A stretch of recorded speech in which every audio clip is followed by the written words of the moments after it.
बिस्मिल्लाहिर्रहमानिर्रहीम। अस्सलाम वालेकुम नाज़रीन, इरफ़ान हाशमी आपको शो में खुशामदीद कहता हूँ और हमें आज ख़ुसूसी तौर पर पाकिस्तान से जॉइन किया है senior advocate supreme court of Pakistan Azhar Sadiq साहब ने। सदीक़ साहब सर अस्सलाम वालेकुम।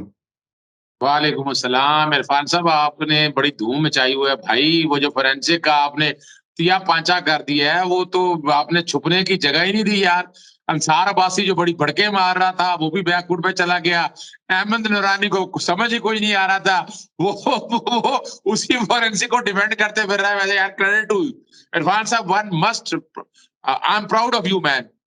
सर बात पता है क्या है, ये हम तो अपना काम कर रहे हैं, रिसर्च की है थोड़ी-सी और पब्लिक डोमेन के अंदर चीज़ें मौजूद हैं। मैंने उसमें भी ये कहा था कि एक कंपनी जिसकी 13 साल की सर्विस है, वो करते होंगे बहुत बड़ी उनकी जो है वो प्रैक्टिस होगी, लोगों से बहुत सारी क्लाइंटेल भी होगी, लेकिन रिव्यूज़ देखें और फिर रिव्यू एक है आपको 13 सालों के अंदर एक रिव्यू आपको मिलता है। उनकी वेबसाइट के ऊपर है, मैंने नहीं ये कहा, ये इन्फॉर्मेशन जो है पड़ी है। फिर अब तो एक सर और धमाका पाकिस्तान के अंदर हो गया। आपने भी धमाका किया वो कंपैरिज़न मौजूद है। जस्टिस इस साहब की जो तकरीरें, जो लोगों से वो आम मिलते रहे, वो तकरीरें, वो गुफ्तगू जो उनका उनके पेट सेंटेंसेस हैं, बाज़ लोग ये कह रहे हैं कि जनाब ये इनका पेट सेंटेंस है, let me little bit more blunt about it. जो फैसले आते हैं, बाज़ लोगों के होते हैं, लेकिन सर सिमिलैरिटीज़ बहुत ज़्यादा आ गई हैं। और इन सिमिलैरिटीज़ के बाद मेरा ये ख़्याल है कि अब तो इन लोगों को इसके ऊपर क्लैरिफ़िकेशन देनी चाहिए। अब ये फोरेंसिक के हवाले से जो बात की जा रही है और जिस तरह फोरेंसिक को इस्तेमाल किया गया और फोरेंसिक की बुनियाद के ऊपर इस स्टोरी को सच्चा कहा जा रहा है। अब खुदा ही बेहतर जानता है कि अभी भी इसमें कितने लैकुनास मौजूद हैं और इस ऑडियो की क्या अहमियत है। सर अब तो लोग चैलेंज भी कर रहे हैं। वो कह रहे हैं कि अगर आप समझते हैं कि ये सच्ची है तो हमें कोर्ट में ले जाएँ, पेश करें। और ये बात अज़हर साहब आपके लिए आप तो खैर कानून के बंदे हैं, लेकिन वो लोग जो समझते नहीं हैं। देखें इसके स्टेक होल्डर्स कौन है? इसका स्टेक होल्डर है अहमद नूरानी। हमने या आपने साबित करना है कि अहमद नूरानी झूठ बोल रहा है। अहमद नूरानी ने एक वीडियो, ऑडियो जो अपलोड की, ये झूठी अपलोड की। तो वही स्टेक होल्डर हो गया ना। इसका फ़ायदा किसको हो रहा है? नवाज़ शरीफ खानदान को, मरीम नवाज़ को। तो ये तो कभी भी किसी भी शख्स को लंदन में या कहीं पे भी अदालत में लेकर नहीं जाएँगे। ऐसे ही है सर, लेकर बिल्कुल कौन ऐसा। जाएगा? अहमद नूरानी। अब अहमद नूरानी साहब कहते हैं कि मैंने तो जी फोरेंसिक करवाया है, आप चेक कर लें। मेरा ये ख़्याल कहता है कि जब इसको प्लान किया गया, जिसने भी प्लान किया और ये ऑडियो जिसने भी अहमद नूरानी साहब को दी, क्योंकि उनके पास तो सर जिन ऐसे नहीं है कि जब ये रिकॉर्डिंग हो रही थी तो वहाँ पे मौजूद थे। वो तो सर उन्होंने ये सोच लिया था और ये समझते थे कि अगर ये लंदन में किया गया तो लोगों को हम चैलेंज कर नहीं करेंगे तो फिर क्रिटिसिज्म होगा कि आपको तो किसी ने चैलेंज भी किया था, आप उसके चैलेंज का जवाब देते, अदालत लेकर चले जाते। लेकिन नवाज़ शरीफ साहब या मरीम नवाज़ या इनके कैंप के लोग किसी भी शख्स को अदालत लेकर नहीं गए, क्योंकि वक़ार हमारे दोस्त हैं, उन्होंने तो चैलेंज कर दिया है और फिर और भी लोग चैलेंज कर रहे हैं। तो इसका मतलब ये हुआ कि अमेरिका में अहमद नूरानी साहब को चैलेंज एक्सेप्ट करना चाहिए और उन लोगों को अदालत लेकर चले जाएँ। और ये सर सोची-समझी जो है, वो एक गेम के तहत किया गया है। जी, सर। अच्छा, यहाँ थोड़ी-सी तारीख में मैं ले जाऊँ। एक आपको याद है इन्होंने एक वीडियो यहाँ अरशद मलिक की जज बनने से पहले की वीडियो थी, फिर वो वीडियो लगा के यहाँ वीडियो लीक की। यहाँ आपको याद है ना पाकिस्तान के अंदर। अच्छा, और वो कमाल ये किया कि उनका ख़्याल था ये अदालतों में उन्होंने पिटीशन दायर की, पेड वकील किए, सुप्रीम कोर्ट के सामने गई और जस्टिस आसिफ सईद खोसा साहब हेड करते थे उसके, और उन्होंने उस वीडियो के हवाले से बड़ा डिटेल में जजमेंट दिया। पीएलडी 2019 सुप्रीम कोर्ट 625 है। उन्होंने प्रिंसिपल तय कर दिए इस बात को कि अगर ये वीडियो है, अगर मान लें असली है तो फोरेंसिक कराना पड़ेगा। फोरेंसिक करा भी अगर आपने लिया तो इसको कोर्ट में ले जाना पड़ेगा। कोर्ट में जाके आपको क्रॉस एग्जामिन करना पड़ा। अच्छा, क्रॉस एग्जामिन कर भी लिया तो आपको ये साबित करना पड़ेगा इसका केस के ऊपर मटेरियली को फर्क पड़ा है, कोई एडवांटेज हुआ है। तो वो जो सारे प्रिंसिपल थे वो जब पाकिस्तान के अंदर तो वीडियो करके होने नहीं थे। असल जो कहानी है वो ये जेहन में रखिएगा। और ब्रेक आप ही ने किया था कि वीजा का केस नवाज शरीफ का जहां पर लंदन के अंदर पेंडिंग पड़ा हुआ है, और उसकी बुनियाद क्या बनाई उन्होंने? उन्होंने 3 बुनियादें बनाई। सबसे पहला काम उन्होंने राना शमीम को इंग्लैंड बुलाया। इंग्लैंड बुला के नोटराइज एफिडेविट किया और वो एफिडेविट वहां इस्तेमाल होगा। याद रखिएगा, डॉक्यूमेंट उठा के देख लेंगे, आपको मिल जाएगा। फिर उन्होंने वो फंडेड कॉन्फ्रेंस जो है आसमा जहांगीर के हवाले से, उसके अंदर नवाज शरीफ को बुलाना था, उन लोगों को बुला के अदलिया की तजलील की गई। ये दूसरा था। तीसरा ये मामला जब ये हुआ कि राना शमीम का खुद नोटिस अपना ले लिया तौहीन अदालत का, तो उन्हें अब समझ नहीं आ रही थी करना क्या है। अब ये वीडियो उन्होंने इसलिए रखी हुई थी कि ये इस्लामाबाद हाई कोर्ट में किसी स्टेज के ऊपर आएगी तो ये वीडियो लीक करेंगे। अब ये वो भी अपना इतना उसका रिएक्शन आया, अली अहमद कुर्द के डिफेंसिव होना पड़ा, बार में गालियां पड़ गई इनको, बार में पसंद नहीं किया गया, तो इन्हें फौरी तौर पर ये वीडियो रिलीज करनी पड़ी। और अब कमाल की बात है, वो वीडियो के लिए फोरेंसिक भी करा लिया और उन्हें नहीं पता था कि यार इरफान हाशमी बैठा हुआ है, बाकी लोग भी बैठे हुए हैं, वो तो गले पड़ गई उल्टी। अब अगला स्टेप क्या है, ये कर इन्होंने एक तीर से दो शिकार करने की कोशिश, उन सब चीजों को मिलाकर अमेरिका वगैरह से चीजें लाकर इन्होंने अपना केस इसको बनाने की कोशिश की, वीजा एक्सटेंशन के हवाले, साथ साथ अदलिया को मिलाइन करने की कोशिश भी की। लेकिन अब इनके पास रह क्या गया है, बड़ा सिंपल सा सवाल मैं बताता चलूं आपको। यहाँ हुकूमत वक्त को इनके ऊपर प्रिवेंशन ऑफ इलेक्ट्रॉनिक क्राइम के तहत मुकदमा दर्ज करना चाहिए, पाकिस्तान पीनल कोड के तहत भी। और वो बात छोड़ दें उन चीजों को, आप बड़े आराम से नजर आ गया, वीडियो की एडिटिंग कटिंग हर चीज नजर आ गई। और ये जो एक और बात है ना, हमारे यहाँ एक तबका फिक्र जो है ना, सबको बैकफुट पे जाना पड़ा, वो कहते हैं खुद किस बात का खुद नोटिस लेना चाहिए, जरा मैं पूछना चाहता हूँ। मैं आपकी ना बात काट रहा हूँ। हम पहले वीडियो पे बात कर लें क्योंकि मेरे पास बहुत सारे कानूनी सवालात भी हैं, वो मैं आपसे करूँगा। सर ये बताएं, वीडियो जो अब फोरेंसिक किया गया है, हमारे मीडिया के दोस्तों ने भी फोरेंसिक कर लिया ना कि कहीं का पत्थर, कहीं की ईंट, कहीं लगा दी गई। तो सर इस पे ज़रा रोशनी डालें और फिर वो जज साहब की जो तकरीर है वो भी मीडिया पे मौजूद है। अच्छा देखिए, आप तो बड़े मैं तो हम तो जैसे साकिर निसार साहब के साथ तकरीबन सारे हमने इवेंट अटेंड किए हैं, पब्लिक इंटरेस्ट में हम साथ रहे हैं। ये मुझे याद पड़ता है, ये पीसी होटल के अंदर ये तकरीब थी कि जिसके अंदर बाकायदा वो खिताब कर रहे थे, और बड़ा यानी वो ही लफ्ज आप अंदाजा लगाएं, उसकी पिच देख लें, उसकी लाइन और लेंथ को अगर उठाकर आप विड्थ देख लें, उसकी सारे को अगर सारी चीजों को देखें तो बिल्कुल वाज़ेह तौर पर। और समा चैनल ने तो वो बाकायदा तौर पर उसका जो है ना, यानी मैं क्या करूं, तिया पांचा करके रख दिया। अब तो कौम के सामने अब वो किधर गए, वो जो अल्हम्दुलिल्लाह, आप अंदाजा लगाए, शर्म नहीं आती है दीन को बदनाम करते हुए। अल्हम्दुलिल्लाह व तुइज़्ज़ु मन तशा व तुज़िल्लु मन तशा, शर्म नहीं आती इन लोगों को कि वो बैठकर बताते हैं। और कहां गए भागे वो मरियम मौरसिम कहां चलेगी, वो कहां गए सेंटर परवेज रशीद कहां चले गए, वो आपके यहाँ लंदन में बैठा हुआ है काबिज शेर अली, वो दुम दुआ के भाग गया, वो कहां चले गए सारे, अब भी कहां है वो सारे, आए ना अगर आप। और जो बैठ के और याद रखिएगा, जंग ग्रुप ने पहले अंसार बासी के जरिए कंधा देने के लिए फिर आए थे। अहमद नुरानी का ताल्लुक जंग ग्रुप से है, मेरे अच्छे दोस्त है, आपको पता है हमारा पुराना यानी ताल्लुक अपनी जगह है, लेकिन हम इस तरह की बिल्कुल सपोर्ट नहीं करते हैं। और बेहतर यही था, अहमद नुरानी साहब को चाहिए ये था वो कौम से खुद माफी मांग लेते। आप बैठ के ठीठ नहीं बनना चाहिए आदमी को, उन्हें माफी मांगनी चाहिए और बताना चाहिए कि मुझे ट्रैप किया गया। आप ये कह रहे हैं कि ये वीडियो ऑडियो जो है उन्हें दी गई, किसी ने दी है ना सर? बिल्कुल, मैं बिल्कुल ये ऐसे तो नहीं हो सकता उनके पास ऑडियो आ गई और जो फोरेंसिक उन्होंने करवाया वो रिपोर्ट क्या है, या तो फिर वो रिपोर्ट भी कौम से शेयर करें। That is very important. हम और आप पूरी कौम मुतालबा करती है अहमद नूरानी साहब से सिर्फ ये कह देना कि इसका फोरेंसिक एनालिसिस जो है फलां कंपनी ने किया। देखें इसके अंदर भी बड़ी पेचीदा चीजें हैं। जब आप किसी फोरेंसिक के लिए जाते हैं तो फिर देखा जाता है कि पैच वर्क कितना हुआ, एडिटिंग हुई इसके अंदर या नहीं हुई, कहाँ-कहाँ पर इसको डिस्टॉर्ट किया गया, फ्रीक्वेंसीज़ क्या थी। जब भी ऑडियो वेव फाइल्स बनती हैं उसमें डीबी यानी जो डीबी लेवल था वो क्या था और कितना पैच वर्क किया गया, कहाँ-कहाँ पे उसे तोड़ा गया, फ्रीक्वेंसी मैच कर रही है। और फिर मैं अपने तमाम सुनने वालों के लिए भी, और साहब ये बड़ी इंपॉर्टेंट चीज़ है, वो सैंपल लेते हैं।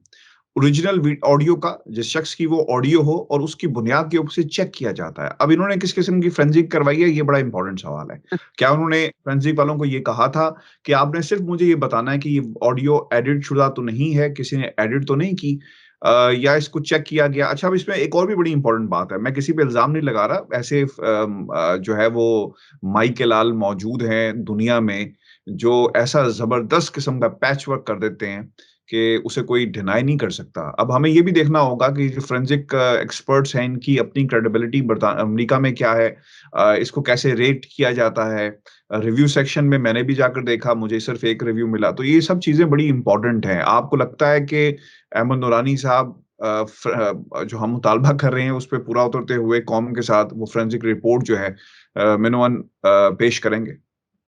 अच्छा देखिए, आपको याद है जुबैर की वीडियो आई थी, तो ज़ुबैर की वीडियो, हमारे भी यहाँ फोरेंसिक वाले बड़े अच्छे दोस्त हैं, तो ज़ुबैर की वीडियो असदुल्ला खान ने जाकर फोरेंसिक करा ली थी और उन्होंने बकायदा फोरेंसिक 2-3 तरह से कराई थी कि एडिट तो नहीं है, कुछ शक्लें तो नहीं बदली, कुछ सारी चीज़ें आ गई, लेकिन उस फोरेंसिक की वैल्यू कोई नहीं है। अब यहाँ अहमद नूरानी को देखिए, सिर्फ फोरेंसिक का जवाब नहीं देना उन्हें, उन्हें ये भी जवाब देना है कि उनके पास कौन-सी जादू की छड़ी थी, ये वीडियो उन तक ही पहुँची। जी, ये तो बड़ी वाज़ेह-तरीन बात है ना कि ये पहुँचाई गई है और पहुँचाने में यकीनन जो हिडन हैंड है, वो हिडन हैंड आप जितना मर्ज़ी करें, इल्ज़ाम लगाने की कोशिश करें एस्टेब्लिशमेंट के ऊपर भी, एस्टेब्लिशमेंट का भाई, ये तो वाज़ेह तौर पर जिस किसी ने तैयार की, एडिट करके, जोड़ के आप तक टाइमिंग में रखकर आप तक पहुँचाई, आप तो हो गए इस्तेमाल। अब मैं इसीलिए कह रहा हूँ कि आप एक तो फोरेंसिक रिपोर्ट सामने लेके आएँ और कौम को ये भी बताएँ कि आपको ये किसने फराहम की, आपका यानी या तो ऐसी कोई इन्वेस्टिगेटिव चीज होती है ना, तो फिर तो अब तो झूठ तो साबित हो गया। अब तो आपको बताना पड़ेगा आपको कहां से मिली, आपने कहा, आप तो अमेरिका में बैठे हुए हैं, अमेरिका में बैठे हुए हैं। मैं कह दूं कि ये को सीआईए ने प्रोवाइड किया, बनाकर तैयार कर कर, या मैं कह दूं कि आपको MI5 या MI6 या मोसाद या रॉ ने प्रोवाइड किया है, तो फिर तो सवाल बड़े उठ जाएंगे आपके ऊपर, फिर तो आपकी गर्दन पे छुरी फिर जाएगी। और मैं नहीं समझता कि आप पहले ही आपकी कंट्रोवर्शियल शख्सियत किस तरह है कि आप वो ले लें। अच्छा, इसको एक और चीज अच्छा, से एक एंड से क्यों नहीं मिलाते, मैं बात खत्म करने लगा हूं, क्यों नहीं मिलाते? आपको पता है पिछले दिनों नवाज शरीफ की अब्दुल्ला के बाद मुलाकात तकी से हुई, गुल बुखारी से हुई, हुसैन हक्कानी का ग्रुप सारा वहां बैठा हुआ, तो अहमद नूरानी भी तो उसी ग्रुप का हिस्सा हो चुके हैं ना। तो यहाँ तो मैंने तो बल्कि एक जगह बात कह दिया था, ये जिस किसी ने भी चालाकी देना चाहिए था, ये रेहाम खान को वीडियो सप्लाई कर देते, वो रेहाम खान जाकर कौम के सामने बता देती। लेकिन अब हम तो तकाजा कर रहे हैं और वो चीजें भी सारी सामने आ जानी है, वीडियो का किस हाथ से गई है और किस हाथ ने वहां पहुंचाई है। और इतना नहीं पता कि ये अब ऐसे बुरे फंस गए हैं, मेरिट पे केस इनका बनना नहीं।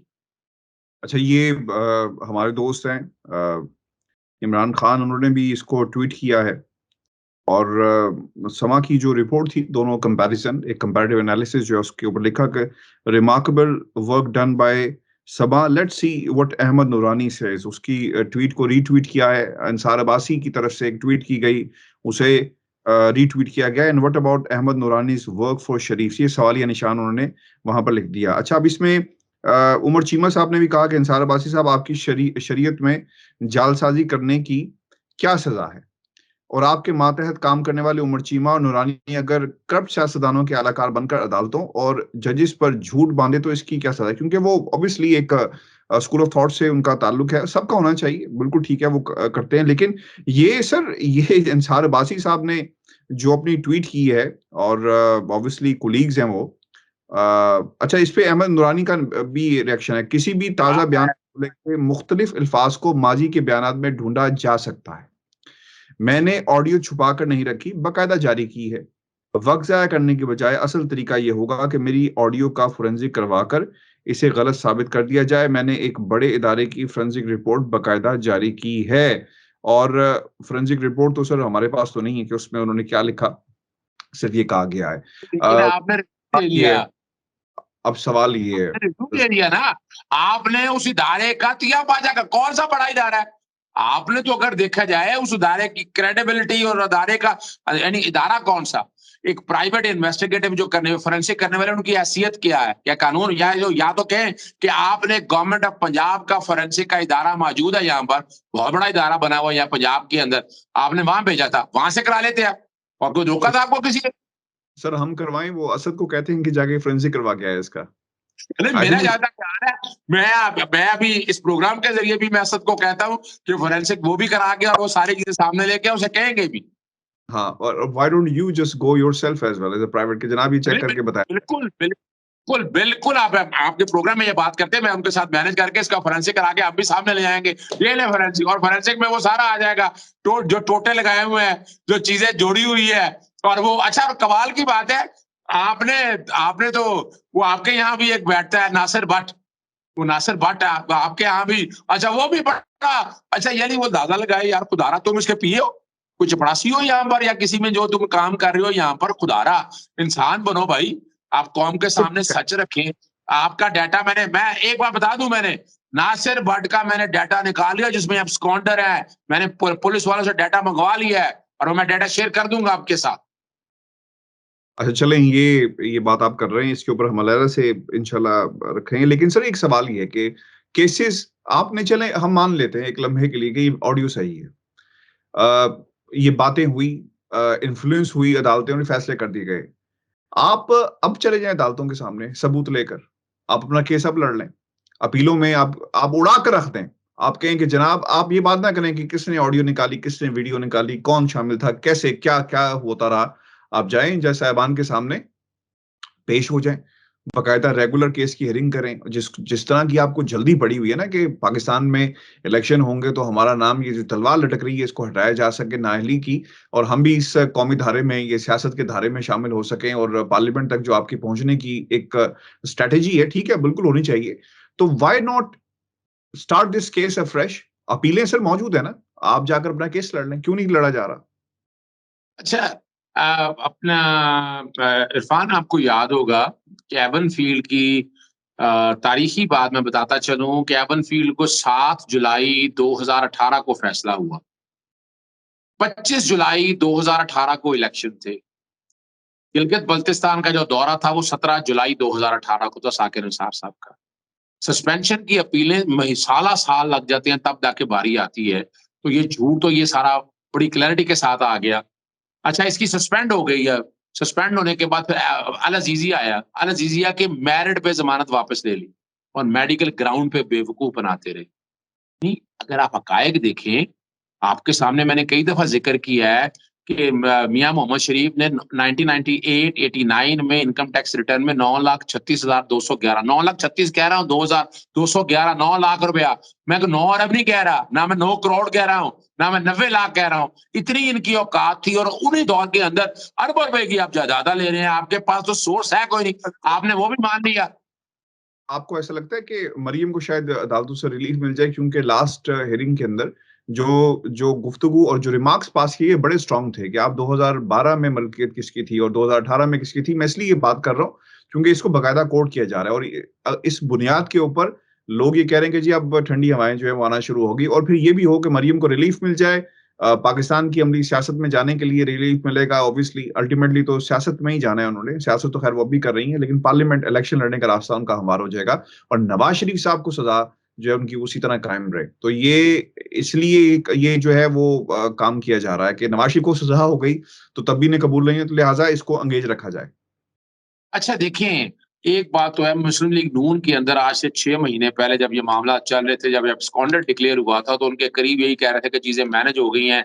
इस तरह की बातें वो कर रहे थे कि नवाज शरीफ की सज़ा खत्म हो जाएगी, ये सारी बातें हो रही थी। अब ये वीडियो-शीडियो जो अब आने वाली बात है, मैं अरशद शरीफ के प्रोग्राम में मैंने अब ये बात कही थी कि मैं ये सुन रहा हूँ। लेकिन एक बात याद रखिएगा, इन्होंने बेनिफिशियल ओनरशिप है, इन्होंने ओनरशिप कबूल की है इस बात की, और नैब में ओनर्स देखे ना, इन्हें जब ओनरशिप इन्होंने कबूल कर ली है, इन्हें साबित करना है कि मेरी नहीं है। हसन हुसैन सामने आ जाते, हसन हुसैन भाग गए, भगौड़े हो गए, एब्सकॉन्डर हो गए। आप तो देखे ना, अगर इतने ईमानदार थे तो भाई दोनों भाइयों को पेश करते। तो ये मैं नहीं समझता कि मेरिट पे भी मरियम का केस बनता है। वो कोशिश यही कर रहे हैं कि इस तरह का इंप्रेशन दे के कि हमारे साथ ज्यादती हुई है, हमारे भाई ज्यादती अगर फर्ज करें, ये सारा आपने बड़ी जबरदस्त बात की है, मान लिया हुआ है, तो भाई सबूत दे देना, आप दे दिए ओनरशिप, आप बता दें मनी ट्रेल है। जैसे सरीना इस तरह छुपाकर बैठी हुई है, इस तरह ये भी छुपाकर बैठे हुए हैं, और वो केस उनका अगर देखा जाए तो एक ही तर्ज का केस है। वो इसीलिए इंतजार कर रहे हैं ना 2023 का, भाई वो किसी तरह से इंतजार कर रहे हैं। मिसाल के तौर पर यहाँ इस्लामाबाद हाईकोर्ट से रिलीफ अगर को मिलता भी है तो इसके आगे अपील नहीं है, नैब अपील नहीं फाइल करेगी सुप्रीम कोर्ट के अंदर, तो सुप्रीम कोर्ट में देयर इज अ पॉसिबिलिटी सारा कुछ रिवर्स हो जाए। तो वो तो ऐसा टाइम चाह रहे हैं कि जहां बैठकर इधर से भी इंसाफ मिल जाए, आगे से भी, और आपको एहसास कर सकते हैं कि सारे वो किसका इंतजार कर रहे हैं, ये कहने की जरूरत नहीं है। बहुत शुक्रिया वीर जी, हमारा आज के शो था, अपने कमेंट ज़रूर भेजिएगा, और अजय साहब हमारे प्रोग्राम में ये कहकर जा रहे हैं इंशाल्लाह कि ये इसका फोरेंसिक करवाएँगे असद के साथ मिलकर, और रिपोर्ट ज़रूर आपने फिर शेयर भी करनी है। कमेंट्स भेजिएगा, इंशाल्लाह। चैनल को ज़रूर सब्सक्राइब करें। इजाज़त दीजिए, अल्लाह ने के बाद।